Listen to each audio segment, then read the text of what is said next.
बहुत बहुत धन्यवाद बहुत सुंदर थिला सकाळ नृत्य पर प्रस्तुत रहते सिंहवाद्य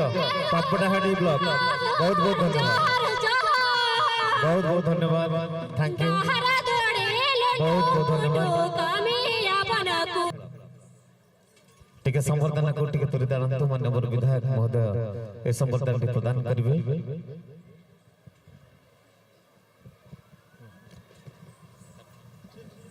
आप रुकिए यहाँ एजेडसीसी माने आसी भारत सरकार कर ईस्टर्न जोन रो माने आसी गुरु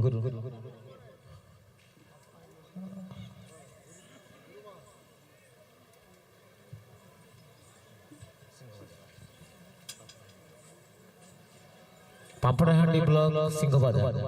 मंच को आसिक तुरंत आपनकर प्रस्तुति करत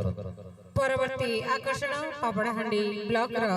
सिंहबाजार एवं पर प्रस्तुत रहंतु गायत्री कला संगठन रायगड़ा कोटिया कंध नृत्य बहुत सुंदर लोक नृत्य से माने मध्य जातीय स्तर रे तंकर सुनाम अर्जन करचंती युव महोत्सव आरंभ करी अनेक कार्य करचंती वर्तमान माननीय विधायक इजेडसीसी रो कलाकार मानको प्रदान करूचंती जो माने